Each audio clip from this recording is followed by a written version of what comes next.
Trump ಯುದ್ಧ ವಿರಾಮ ಮಧ್ಯೆ ಅಮೆರಿಕ ಸೇನೆ ಈಗ ದಾಳಿಯನ್ನ ಮಾಡಿದೆ. ಇರಾನ್ ಮೇಲೆ ಅಮೆರಿಕ ವಾಯುಪಡೆ ಅಟ್ಯಾಕ್ ಅನ್ನ ಮಾಡಿರೋದು. ಬುಷೆಹರ್ನಲ್ಲಿರುವಂತಹ ಯುರೇನಿಯಂ ಪುಷ್ಟೀಕರಣ ಘಟಕದ ಮೇಲೆ ದಾಳಿಯನ್ನ ಮಾಡಿದೆ. ಇದರ ಪರಿಣಾಮವಾಗಿಯೇ ಗಲ್ಫ್ ಮೇಲೆ ಇರಾನ್ ದಾಳಿ ಮಾಡ್ತಾ ಇರೋದು. ಯುರೇನಿಯಂ ಸೌಲಭ್ಯ ಸಂಪೂರ್ಣ ನಾಶದ ಬಗ್ಗೆ ಈಗ ವರದಿ ಬರ್ತಾ ಇದೆ. ದಾಳಿಗೆ ಪ್ರತೀಕಾರದ ಪಣವನ್ನ ಇರಾನ್ ತೊಟ್ಟಿದೆ. ಹಾಗಾಗಿನೇ ಅದು ಇಸ್ರೇಲ್ ಗಲ್ಫ್ ರಾಷ್ಟ್ರಗಳ ವಿದ್ಯುತ್ ಘಟಕಗಳ ಮೇಲೆ ದಾಳಿಗೆ ಪ್ಲಾನ್ ಅನ್ನ ಮಾಡಿರೋದು. ಟ್ರಂಪ್ ಯುದ್ಧ ವಿರಾಮ ಆ ಕಡೆ ಘೋಷಣೆ ಮಾಡ್ತಾರೆ, 5 ದಿನ ನಾವು ಯುದ್ಧ ಮಾಡೋದಿಲ್ಲ ಅಂತ. ಆ ಕಡೆಗೆ ಅವರ ವಾಯುಸೇನೆ ಧೈರ್ಯವಾಗಿ ದಾಳಿಯನ್ನು ಮಾಡುತ್ತೆ. ಯುರೇನಿಯಂ ಸೌಲಭ್ಯ ಸಂಪೂರ್ಣ ನಾಶದ ಬಗ್ಗೆ ಈಗ ವರದಿ ಬರ್ತಾ ಇದೆ. ಈ ನಿಟ್ಟಲ್ಲಿ ಈಗ ಇರಾನ್ ಮತ್ತೊಂದಿಷ್ಟು ಪ್ರತೀಕಾರವನ್ನು ತೀರಿಸಿಕೊಳ್ತೀವಿ ಅಂತ ಹೇಳ್ತಾ ಇದೆ. ಹಾಗಾಗಿನೇ ಇಸ್ರೇಲು ಮತ್ತು ಗಲ್ಫ್ ರಾಷ್ಟ್ರಗಳಲ್ಲಿರುವಂಥ ವಿದ್ಯುತ್ ಘಟಕಗಳ ಮೇಲೆ ಈಗ ದಾಳಿಯನ್ನು ಮಾಡೋಕ್ಕೆ ಶುರು ಮಾಡಿದೆ.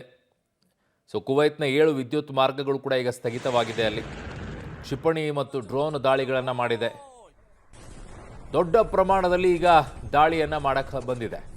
ದೀಪ ಆರಬೇಕಾದ್ರೆ ಜಾಸ್ತಿ ಉರಿಯತ್ತಂತೆ, ಹಾಗೆ ಆಗ್ಬಿಟ್ಟಿದೆ ಈಗ ಇರಾನ್ನ ಪರಿಸ್ಥಿತಿ. ಉರಿತಾ ಇದೆ, ಯಾವಾಗ ಆರುತ್ತೋ ಗೊತ್ತಿಲ್ಲ. ನನ್ನ ಸಹೋದ್ಯೋಗಿ ಈಗ ಶಬೀರ್ ನನ್ನ ಸಂಪರ್ಕಕ್ಕೆ ಸಿಗ್ತಾ ಇದ್ದಾರೆ. ಶಬೀರ್, ಈಗ ಯಾರೇ ಯುದ್ಧ ನಿಲ್ಸಕ್ಕೆ ಹೋದ್ರೂ ಕೂಡ ಇಸ್ರೇಲ್ ಮತ್ತು ಇರಾನ್ ನಿಲ್ಸೋ ಹಂಗೆ ಕಾಣಿಸ್ತಾ ಇಲ್ಲ. ದೀಪ ಆರಬೇಕಾದ್ರೆ ಹೊತ್ತಿ ಉರಿಯತ್ತೆ ಅಂತಾರೆ. ಆ ಪರಿಸ್ಥಿತಿಯಲ್ಲಿದ್ದಾವ ಅಂತ ಈಗ ರಾಷ್ಟ್ರಗಳು. ನೋಡಿ, ಕದನ ವಿರಾಮ ಅನ್ನುವಂಥದ್ದು ಅಮೆರಿಕ ತನಗೆ ತಾನು ಮಾತ್ರ ಘೋಷಣೆ ಮಾಡ್ಕೊಂಡಿರುವಂಥದ್ದು. ಇದಕ್ಕೆ ಇತರ ದೇಶಗಳು ಒಪ್ಪಿಗೆ ಸೂಚಿಸಿದವ ಇಲ್ವಾ ಅನ್ನುವಂಥದ್ರ ಬಗ್ಗೆ ಸ್ಪಷ್ಟತೆಗಳಿಲ್ಲ.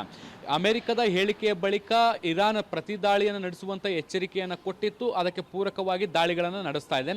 ಮತ್ತೊಂದು ಕಡೆಗೆ ಇಸ್ರೇಲ್ ಯಾವುದೇ ಪ್ರತಿಕ್ರಿಯೆಯನ್ನು ಕೊಡದೇ ಇದ್ರೂ ಕೂಡ ತನ್ನ ದಾಳಿಗಳನ್ನು ಮುಂದುವರಿಸುವಂತ ಕೆಲಸವನ್ನ ಮಾಡ್ತಾ ಇದೆ. ಅಲ್ಲಿಗೆ ಅಮೆರಿಕ ತೆಗೆದುಕೊಂಡಿರುವಂತಹ ನಿರ್ಧಾರಗಳಿಗೆ ಇಸ್ರೇಲ್ ಮತ್ತೆ ಇರಾನ್ ಬದ್ಧವಾಗಿಲ್ಲ ಅನ್ನುವಂಥದ್ದು ಒಂದು ಸ್ಪಷ್ಟವಾಗಿರುವಂತಹ ನಿಲುವು.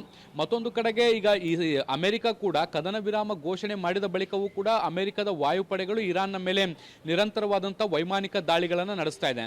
ಮುಖ್ಯವಾಗಿ ಯುರೇನಿಯಂ ನಿಕ್ಷೇಪಗಳೇನಿದಾವೆ ಅವುಗಳನ್ನು ಗುರಿಯಾಗಿಸಿಕೊಂಡು ದಾಳಿಯನ್ನು ಮಾಡುವಂತ ಕೆಲಸವನ್ನ ಮಾಡ್ತಾ ಇದೆ.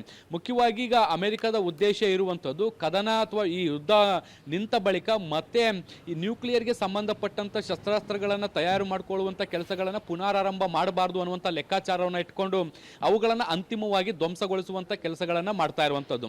ನೋಡಿ, ಜಗತ್ತಿನಲ್ಲಿ ಎಲ್ಲೇ ಯುದ್ಧಗಳು ನಡೆದಂಥ ಸಂದರ್ಭದಲ್ಲೂ ಕೂಡ ಒಂದು ಗಮನಿಸಬೇಕಾದಂಥ ಸಂಗತಿ ಏನು ಅಂದರೆ, ಯುದ್ಧ ವಿರಾಮ ಅಥವಾ ಕದನ ವಿರಾಮ ಘೋಷಣೆ ಆದ ಬಳಿಕ ಅದರ ಬೆನ್ನಲ್ಲೇ ಸಂಪೂರ್ಣವಾಗಿ ಎಲ್ಲ ದಾಳಿ ಪ್ರತಿದಾಳಿಗಳು ನಿಲ್ಲಲ್ಲ. ಅದಾದ ಬಳಿಕವೂ ಕೂಡ ಒಂದಷ್ಟು ದಾಳಿಗಳು ಅಲ್ಲಲ್ಲಿ ನಡೆಯುವಂಥದ್ದು ಕೂಡ ವರದಿ ಆಗ್ತಾ ಇರುತ್ತೆ. ಒಂದು ರೀತಿ ಇದು ಮಳೆ ನಿಂತರೂ ಕೂಡ ಹನಿ ನಿಲ್ಲಲ್ಲ ಅಂತಾರಲ್ಲ, ಆ ರೀತಿಯಾಗಿ ಯುದ್ಧ ನಿಂತರೂ ಕೂಡ ಅಲ್ಲಲ್ಲಿ ದಾಳಿಗಳು ಕೂಡ ನಡೀತಾ ಇರುತ್ತೆ. ಫಾರ್ ಎಕ್ಸಾಂಪಲ್ ನಾವು ತೆಗೆದುಕೊಳ್ಬೇಕಾದಂತ ಸಂದರ್ಭದಲ್ಲಿ ಭಾರತ ಮತ್ತೆ ಪಾಕಿಸ್ತಾನದ ನಡುವೆ ಕದನ ವಿರಾಮ ಘೋಷಣೆಯಾದ ಬಳಿಕವೂ ಕೂಡ ಗಡಿ ಪ್ರದೇಶಗಳಲ್ಲಿ 2 ದಿನಗಳ ಕಾಲ ನಿರಂತರವಾಗಿ ದಾಳಿ ಪ್ರತಿದಾಳಿಗಳು ಕೂಡ ನಡೆದಿದ್ದು ವರದಿಯಾಗಿತ್ತು. ಸೊ ಅದೇ ಮಾದರಿಯಲ್ಲಿ ಈಗಲೂ ಕೂಡ ಅಮೆರಿಕ ಯುದ್ಧ ವಿರಾಮವನ್ನು ಘೋಷಣೆ ಮಾಡಿದ ಬಳಿಕವೂ ಕೂಡ ಅಲ್ಲಲ್ಲಿ ದಾಳಿಗಳ ಬಗ್ಗೆ ಈಗ ಮಾಹಿತಿಗಳು ಕೂಡ ಈಗ ಬರ್ತಾ ಇರುವಂತದ್ದು. ನೋಡಿ, ಒಂದು ಕಡೆಗೆ ಇರಾನ್ ನಲ್ಲಿರುವಂತಹ ನ್ಯೂಕ್ಲಿಯರ್ ಏನು ಯುರೇನಿಯಂ ನಿಕ್ಷೇಪಗಳು ಏನಿದಾವೆ ಅಥವಾ ಅದನ್ನು ಸ್ಟಾಕ್ ಮಾಡಿಟ್ಟಿರುವಂತಹ ಪ್ರದೇಶಗಳೇನಿದೆ ಅವುಗಳನ್ನು ಗುರಿಯಾಗಿಸಿಕೊಂಡು ದಾಳಿಗಳನ್ನು ಮಾಡ್ತಾ ಇದ್ದಾರೆ. ಮತ್ತೊಂದು ಕಡೆಗೆ ಇರಾನ್ ಇಸ್ರಾಯೇಲ್ ಮತ್ತೆ ಕುವೈತ್ನ ಮೇಲೂ ಕೂಡ ದಾಳಿಗಳನ್ನು ಮುಂದುವರಿಸಿರುವಂತದ್ದು. ಮುಖ್ಯವಾಗಿ ಕುವೈತ್ನಲ್ಲಿರುವಂತಹ 7 ವಿದ್ಯುತ್ ಸ್ಥಾವರಗಳನ್ನು ಗುರಿಯಾಗಿಸಿಕೊಂಡು ದಾಳಿ ಮಾಡ್ತಾ ಇದೆ. ಮುಖ್ಯವಾಗಿ ಇರಾನ್ ಈ ಹಿಂದೆಯೇ ಎಚ್ಚರಿಕೆಯನ್ನು ಕೊಟ್ಟಿತ್ತು, ಅಮೆರಿಕ ನಮ್ಮ ಮೇಲೆ ದಾಳಿಯನ್ನ ಮಾಡಿದ್ರೆ ನಾವು ಪ್ರತಿ ದಾಳಿಯನ್ನ ಮಾಡ್ತೀವಿ, ಮತ್ತೆ ಅವ್ರು ಯಾವ ಆಯಾಮದಲ್ಲಿ ಮಾಡಿದರೆ ಅದೇ ಆಯಾಮದಲ್ಲಿ ದಾಳಿ ಮಾಡ್ತೀವಿ ಅಂತ ಹೇಳಿತ್ತು. ಅದಕ್ಕೆ ಪೂರಕವಾದಂತಹ ದಾಳಿಗಳನ್ನು ಈಗ ಆರಂಭಿಸಿದೆ. ಅರುಣ್.